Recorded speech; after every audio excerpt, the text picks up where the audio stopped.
And those 10% of people, of souls, I would say, that decide to incarnate as people, again, are doing so because they're being missionary volunteers.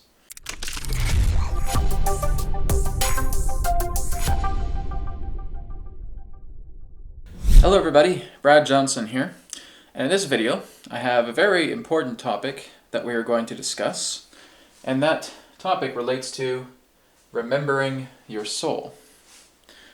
Now, with me moving into teaching, because I am doing the Spirit Ambassador classrooms quite regularly, twice a week, this has really shifted my perspective into becoming much more of a teacher, rather than the idea of just being a channel or a guide or a helper, a facilitator, like when I was doing work with private sessions. And I still enjoy that. Like I said, I'll be returning to private sessions come February, or February 13th. But what I want to share in regards to being a teacher is that I am quite a direct person. Now, of course, when I first started my journey, I was much more empathetic to the degree where it was almost an overage of being overly empathetic, not trying to step on other people's toes, not trying to rock the boat in that way. And as I have done a lot of work with spirit, with Adronis, with consciousness over these years, I have learned that there is indeed an importance for directness. And I share that with my students in the classroom as well too. And you may notice that in some of my videos as well too, that I get direct, I get to the point, and at times I can be quite blunt. This has nothing to do with temperament. This has nothing to do with the impatience or any other particular form of conflict. The reason I do this is because I help to shatter glass ceilings that we put over ourselves. And this is really what I want to talk about today regarding the remembering of your soul, is that we are going to shatter some glass ceilings. We're going to shatter some misperceptions about the incarnation cycle. We're going to shatter some misperceptions relating to the idea of God as well too. So fasten your seatbelts if you have them. We're going to go ahead and we're going to explore this a little bit. Okay. So when I'm talking about remembering your soul, I am not talking about anything that identifies you as a human being. You see, there is no human soul. There's just souls. So as we have a soul can be absolutely anything it wishes based upon choice. As we have choice, we can decide, okay, I'll be a human being. Okay, I'll be a rock. Okay, I'll be a tree. Okay, I'll be an animal, etc.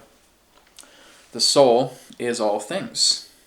And when we go into the cycle of incarnation, we have that aspect, that element, that condensing of energy that patternizes this particular body, starting in our mother's fetus and then being born and coming together in this life, if we're looking at the human example. Or again, representing being part of the earth, being a stone, being a rock, being part of the ocean, etc. The soul can be whatever it chooses, which means it has complete and total leeway to be unlimited in what it selects to experience. So unlimited with experience upon its selection.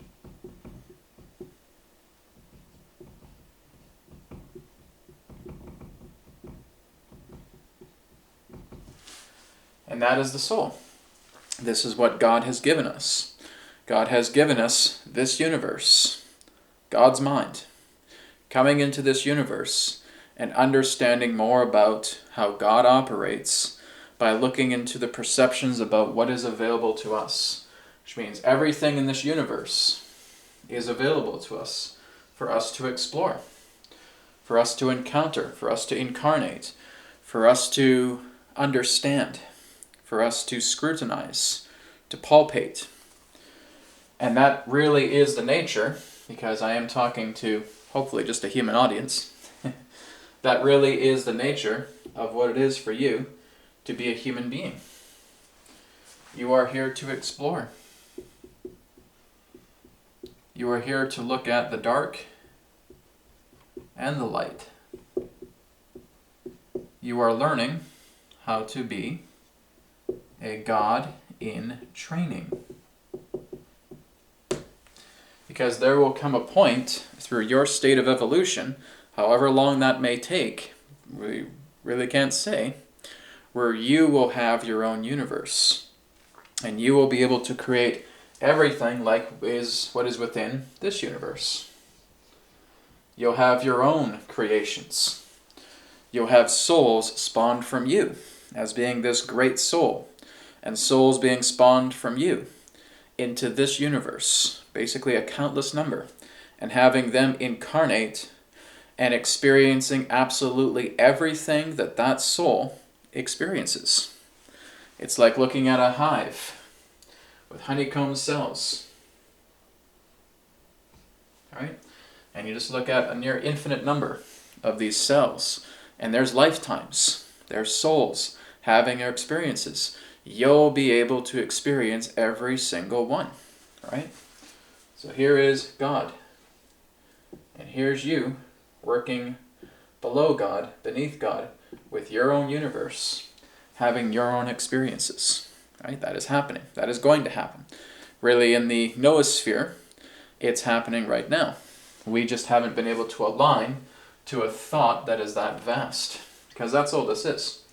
The idea of you having your own universe is just a colossal thought. A thought so vast, so broad, so expansive, so grand, we are not able to lock onto it. Our mind has not been able to perceive that level of thinking about us truly being a God to our own universe and having all of these souls birthed from us, having all of these grand experiences, and we're able to feel every single one of them. We're able to experience every single one of them. And this is, again, just part and parcel of us remembering our soul. That we do have a parent, that we do have a creator, that we do have God, and that God is still something that we still cannot perceive, because the aspect of God is so vast, so broad, so grand, we do not have thoughts that can perceive that aspect of God, because God is beyond the degree of mind, right? You can bring God into your life as a being,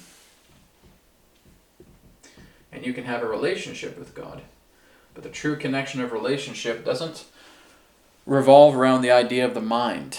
It comes to the idea of soul working with soul, spirit working with spirit, beingness, right?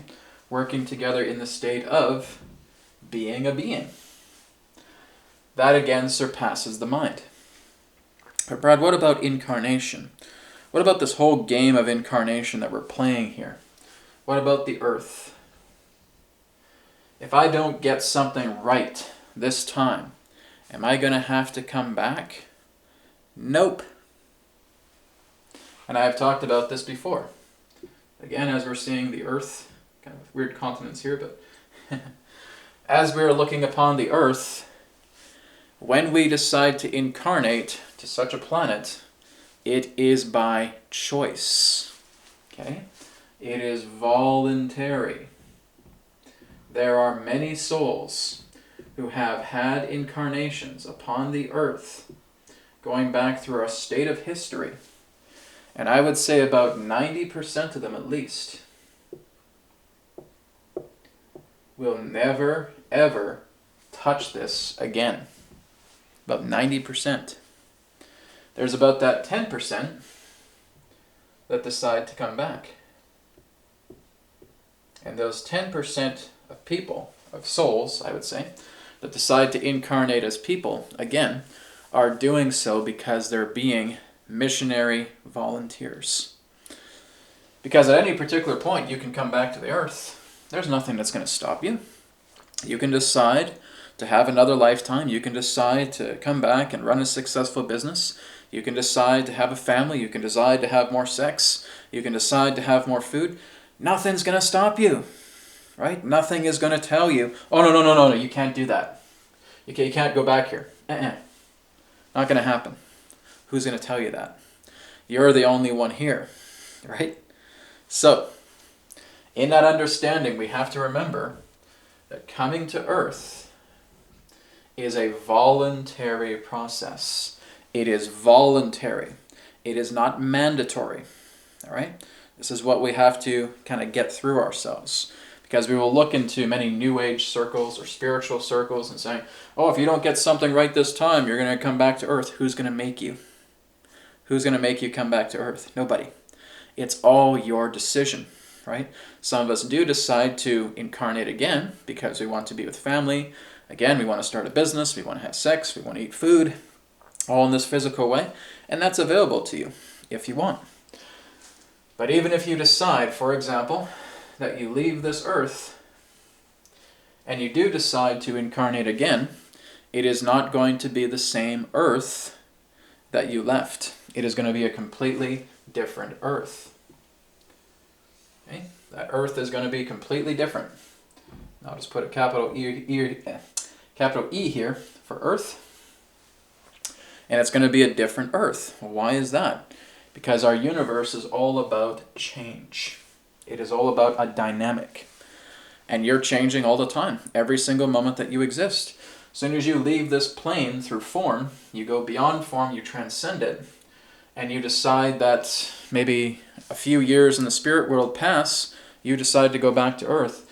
It will not be the same Earth that you are familiar with. You will incarnate an entirely new collective world. A new collective that is now based upon what you have learned, how you have developed yourself, how you have evolved. And you go back to that particular Earth voluntarily. Okay? So like I said, majority of beings, about 90%, that's just a guesstimation, will not even touch Earth again. Say, okay, I've had my Earth life, I'm done. I'm going back into the astral planes. I'm going to go look into some astral dimensions. I'm going to go talk to some spiritual communities. I'm going to work through the spirit planes to connect more deeper than God. Go right ahead. I want to go play with these guys. I want to have this spiritual community here that lives above the earth. It's a beautiful city. It's gorgeous. It's paradise. I'm going to go do that. Go for it. Who's going to stop you? That's how free you are. This is remembering your soul. Right? We get so confined by the dogmas of religion and spiritual faiths, of thinking that if I screw up, if I don't do something right on the earth, well, then I'm going to have to come back again. And I'm going to have to do this again. Not if you don't want to. The option is certainly there if you want to come back to earth and do this again and say, yeah, I want to be with my family again. I want to incarnate in the family line. And I want to experience this again. Go for it. Go for it. Nobody's going to tell you you can't do this. Because we have one of those strong universal laws called free will. Okay? Now, there may be certain distortions that people have really bought into relating to the idea of the necessity for incarnation. And I was even looking at this in the earlier years as well too, pertaining to incarnation. And that we may get the perception of saying that, no, your angels want you to go back into earth. You have to go back to earth. Okay? A lot of those particular forms of philosophies are distortions. Okay? They are actually fear programs. Because what this is keeping you living in fear. Because you know if you pass away from this earth, oh my goodness, I'm going to have to come back around again and things are going to be so much more tougher. And you're basically caught up in this web of thinking that you're only ever going to learn through incarnation. And that's not the way it is. You can learn as a spiritual being. You can learn as a soul. Right? So we get these misperceptions of feeling that, oh no, to heck with your free will. You have to go back. You got to get over there. You got to do this, you got to do that, you got to do this. The only reason you would go back is if your body is still intact. Is if you still have a contract upon your earth. When you have no contract binding you to a world, you do not have to go back. It is a voluntary service. When you've signed the dotted line, when you've signed a contract, and you're basically having an out-of-body experience, then yes, your angels are going to guide you back because, hey, this is in your contract. You've signed this. You've signed this agreement. You have to fulfill it. That's true, right? But basically, when your contract is up and you're finished, you've done your work, there is not the idea of angels trying to grab you and say, hey, come on, get back into the incarnation cycle again. Come on, get in there, I'll kick you in the butt. Right? No. No, no, no, no, no.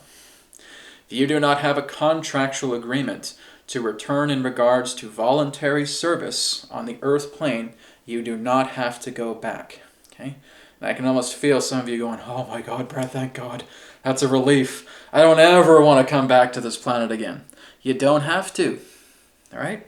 You don't have to. There are people who have lived in the spirit world for thousands and thousands of years, if we're to compare it to time. Okay? And after maybe 10,000 years, 20,000 years, 100,000 years, they said, you know what? I'm gonna go explore Earth again. I want to go check out Earth, see how it's been after these hundreds of thousands of years that I've been a spirit being, just going into these different dimensions of exploration. I'm going to go check it out again. I want to see what's up. I want to create an incarnate plan. I want to go and sign that contract and check out the Earth again. Go right ahead. Go right ahead. Right? So this is helping to alleviate a lot of fear that we have pertaining to the perception of saying, if I don't get this right, I'm going to incarnate again, and I'm going to go through this hell all over again. Only if that's your choice, only if that's your decision. You can do that, but you don't have to. It's voluntary. Okay? Everything that takes place in the universe is voluntary. Okay? There is no necessity. There is no mandatory aspect of you having to incarnate again, go back onto the earth, and having to do this all over again when you're dreading it. Okay? People will go back because they're in fear. They'll fear about going back on earth and say, no, I have to. I got to. And so through that mentality, they'll go back. They'll incarnate again on some dimensional earth. Okay?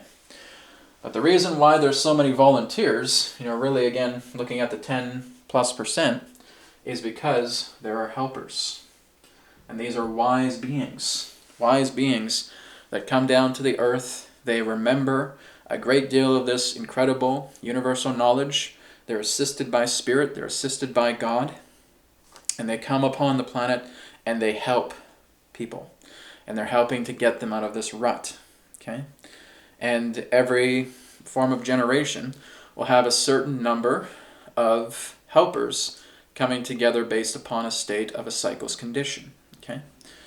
Now again, cycles themselves, if we're looking at a cycle pertaining to our modern era of the earth, cycles only exist based upon incompletion. Okay? When we look at a cycle, we see the snake devouring its own tail. That's a cycle. A cycle is an incomplete thing. So we therefore go through that cycle as workers to fulfill everything that cycle represents. Once that cycle has gone through all the work it needs to, it becomes fulfilled. The link of the chain breaks, right? The snake no longer devours its own tail. It now slithers away. A cycle, therefore, expires.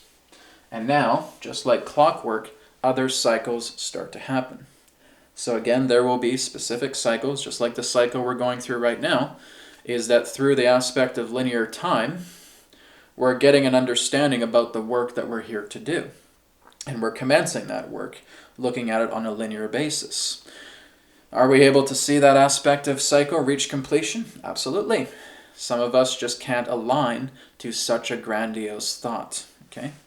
To basically demonstrate the aspect of common thinking on a daily basis, let's take a look at the square here that represents your mind. Okay? Now again, a lot of us get caught up with thousands of thoughts per day. What am I going to have for breakfast? What am I going to have for lunch? What kind of clothes should I wear today? What about, do I have gas in my car? If I paid the mortgage, I got to pick up the kids at 3:30. Boop, boop, boop, boop, boop, boop, boop, boop, boop, boop, boop, boop. Okay, these are mediocre thoughts. These are ego thoughts. This is intellect. Okay, the intellectual thoughts are very weak. They're very puny. They're very tiny. They're like cookie crumbs. All right? Now, when you are able to focus your mind and bring a great deal of concentration forward, you're working with yourself exponentially. Your awareness and your attention is shifting. That's now the size of your thought. Which means that thought of great focus, of great attention, of great awareness is colossal within your mind. It overshadows all of the other intellectual, egoic thoughts. And now with the power of this massive, concentrated thought, should I put concentrate in chicken scratch? With the power of that massive, concentrated thought, you can program it to completely dissolve all these thoughts out of the square grid out of your mind. So gone, gone, gone, gone, all gone. Wiping it all away. And now that concentrated thought is allowing you to access vastness, which means that you are on par with other thoughts that are quite vast as well too. Which means you're working more so with the collective medium of thought forms, because your thought is vast. And so now you can connect it together with these other collective thought forms to getting an understanding about how the cyclic way of reality operates, because you have such a colossal thought of attention, of awareness. So now you can link to those thoughts that are equal to the attention and awareness that you have now brought within yourself. So now, rather than thinking of the mediocre, intellectual, egoic thoughts, which is the most base and dumbest part of ourselves, you now have this incredible awareness, right? Your attention is vast. Your focus is vast. You go very, very deep, and you go into the quiet. You go into the subtle. You go into the softness. You concentrate on your breath. You feel the love flowing through you. The love becomes so expansive. The attention becomes so expansive. And now you are at the magnetic, coherent level to start accessing collective information regarding cycles, regarding where the earth is headed, all of that.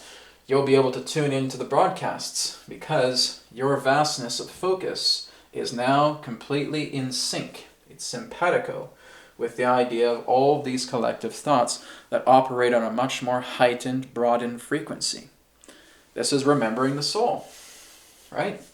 We remember ourselves about what we are capable of doing by going into the quiet, by going into the void, by following our breath, by working with our love, our compassion, by uniting together with our feelings, and just smiling and feeling this energy getting bigger and bigger and bigger and stronger and more vast. And now we can connect to all of these cycles.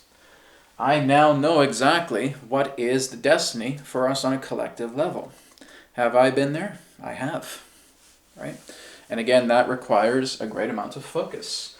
That requires the idea of you broadening yourself, making yourself expansive, all right? So that is something else that you can learn, because again, it's a part of your soul. Your soul is even more vaster than any of these collective thoughts. The thoughts of the collective consciousness, the earth planetary consciousness, the star system consciousness, the galactic consciousness, multi-galactic consciousness, universal consciousness, right? All of that. Your soul is much vaster than all of that. But again, you have to put light into your soul. You start going into the darkness where you're shrouding yourself with confusion, you're shrouding yourself with conflict, you're shrouding yourself with all forms of misery and hatefulness and harshness. then you're basically just going to shrivel yourself up. You'll be like this little raisin. It's all shriveled up and dried up, and that will be the nature of your soul. It's so confining, right? It's just like being inside the smallest thing that you can imagine, really. And it's a complete and total confinement, right? It's like that little tiny cube that is so unbelievably distorted.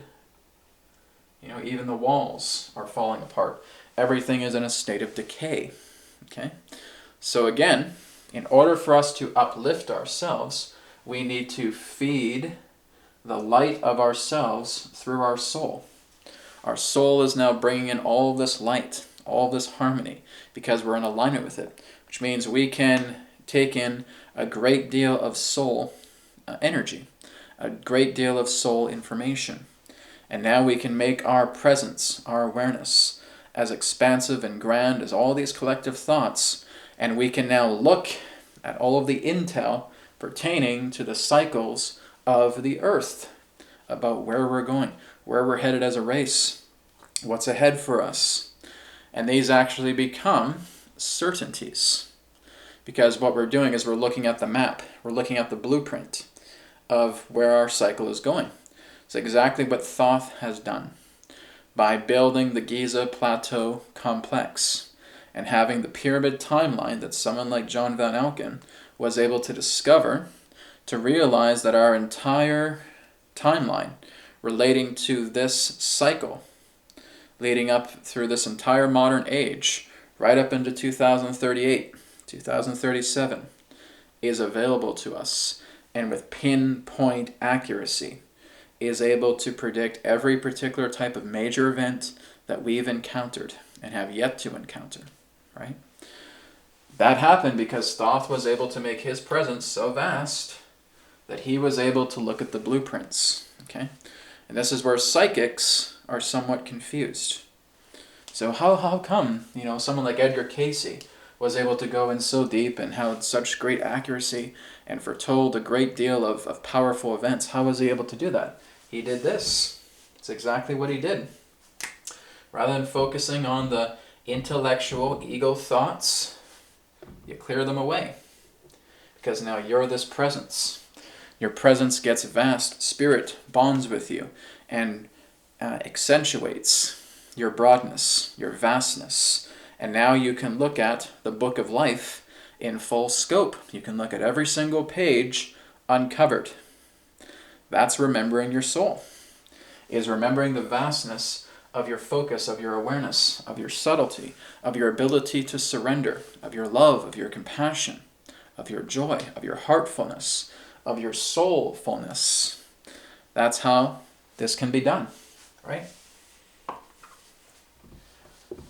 And of course, whenever I'm talking about Creator, I'm talking about God, I'm talking about our Heavenly Parent, there comes up with that old argument.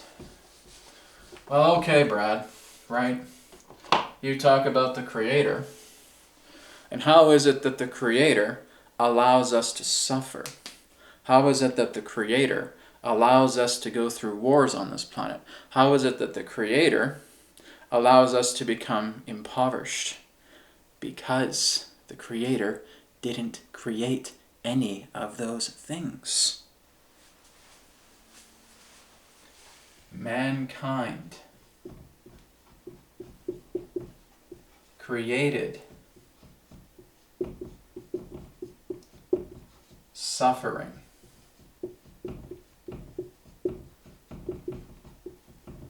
Period. That's why. We created suffering. God did not.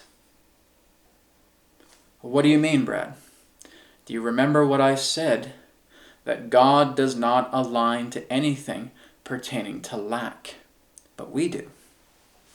So as we look at lack and thinking that this is the way of life, the universe supports that potentiality of us working together with the system of lack, with the feeling of lack, with the alignment of lack. So everything within the universe is a potentiality, right? right? Just like these atoms that are ready to do their work and are touched by thought and can now manifest anything that potentially becomes valid within one, within several, within a group, within a collective's mainframe mentality. And the mainframe mentality that we have been taught is to put ourselves in lack. But as I said, God can't experience lack because there is nothing of lack within God. So when you say God allows us to suffer, nope. Because God didn't create this. Mankind created the ability to suffer. Mankind created the ability to be impoverished. Mankind created the ability to have wars on this planet. Mankind created its own governments. Mankind created all of this turmoil because it is a potential that we have validated through our minds. And because the universe is here, really ready to do our bidding, these potentialities now become actualities. So, God's never created suffering. Man has created suffering. God's never created impoverishment. Man has created impoverishment. God has never created warfare. Man has created warfare. And it echoes throughout the vastness of space through these hall of mirrors. And now there's other particular civilizations that take those thoughts and they apply it in their own way of life. Because man can create as a God in training. This is the power of our thinking, ladies and gentlemen. Gods in training, which is what you are able to create these potentiations that therefore become actualizations because we have deemed it and validated so, and God will never ever touch what we have decided to be potentiated because of free will. Okay? We have the free will to create lack. Oh, but Brad, wouldn't God get mad at us? No. No. Never. Okay? It's like looking at a child in a sandbox. Right? Playing in a sandbox here, having fun. Maybe they create something very obscene. Nobody is going to be there to say, oh, come on, cut that out and knock your sandcastle over, or whatever that obscenity was. God's not going to do that. He said, this is your sandcastle. I built this sandcastle for you. Whatever you decide to make out of the sand is always going to be based upon your free will. Right? Remembering your free will. Remembering what you can do as a soul. Remembering that you are a God in training. Remember that mankind created suffering, not God. You are putting a blame on God when it was ourselves that created these things because the universe is a potentializer. Its potential is the ability to create what we deem appropriate and valid through the sandbox. We created suffering. We created the conflicts on this earth. Not anybody else. It wasn't God. God doesn't work with lack. So that debunks the entire idea about thinking that, oh, well, if God exists, why is he allowing us to suffer? Because God didn't create suffering. We created suffering. And because we are the creators of this, we have to be the ones that get ourselves out of it. We are the ones that have to work with understanding that something foul here, something corrupt, something controlling has been created. And again, like I said, with the square mind and that pure state of focus and awareness is that we generate something equal to or greater than that corruption. And that, therefore, becomes dissolved. And now we render ourselves into a brand new plateau of experiences because we have created suffering. And it is us ourselves that must work together with love, that works together with its complete and total opposite, to therefore substitute that old feeling of conflict, that feeling of suffering, that feeling of warfare, that feeling of impoverishment, that feeling of starvation, that feeling of fighting each other. All mankind did it all, not God. Okay? God built the sandbox. That's what God's done. God's built the sandbox, and God created man specifically because man is God's ultimate creation. Man will learn to create like how God creates. And that's where we're going to go in greatest understandings of cycles ahead, is that we will become gods in training, and we will graduate to that point where God will give us our own universe, and we will spawn souls, and we will look at every aspect of life that exists within that universe, from the greatest microcosm to the greatest macrocosm. That's where we're headed. This is why God will never get involved in the idea of what we decide to create that exists as potential and that therefore becomes actualized through validity. God will never interfere. She will never come in and smack out your sandcastle. Like, stop building that. Don't build that. Well, that's not God. That's man's God. Man's God does something stupid like that, but not the true God. This is the sandbox. You go into the sandbox and you play with whatever you want. You go and you incarnate any way you want if you want to. You go into different spiritual dimensions and you explore the vastness of your soul if you want to. You continue to expand and grow and evolve and make yourself vaster past the mind to therefore walk together with God if you want to. This is the idea. Get out of this mentality of blame. Get out of this mentality that somebody else has to fix our shit. Right? It's not up to anybody else. It's not up to God. It's not up to your neighbors, not up to your parents, not up to your friends, not up to your family. It's up to you. You got to clean up your own crap. Right? We got to look into this debris. And as we understand it, now we can focus our energies and we create a broadness, a vastness of this great focus that is so beautiful because we have learned to surrender and now we can substitute it.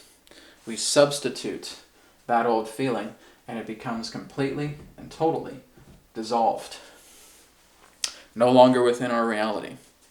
This is the process of remembering our soul, about how powerful we are, that we are children of the Most High. And as children of the Most High, we have the sandbox and we're able to create whatever we want. Not about somebody else telling you, you should create this, you should create that, you should create this, because we have people like that in our life. And does that feel something like a omnipotent, merciful God would do? No, it's the complete and total opposite. And those that feel that God does that do not understand God.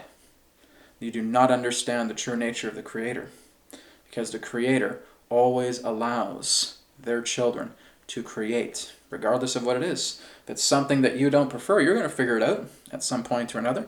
Maybe it takes a while, but you're going to figure it out. It's remembering the soul. It's remembering who you truly are, that you're in a sandbox. It's like, oh my goodness, I've been playing with all these things in the sandbox. I've been creating all these things unconsciously, like I've been in a trance. Okay, well, I'm going to dissolve all those, right, with love, and I'm going to build this incredible, beautiful sandcastle out of pure love and compassion and joy and harmony. And that is me remembering my soul. Thank you so much for watching, and I'll speak to you again in another perspective of the now. Take care. Thank you very much for checking out my channel. Below you'll see my links to social media, Instagram, Facebook, and Twitter. You can also go to healingcodecards.com, pick up your own Healing Code Cards body deck. And of course, check out my website at newearthteachings.com. Thank you once again, and I'll see you in the next video.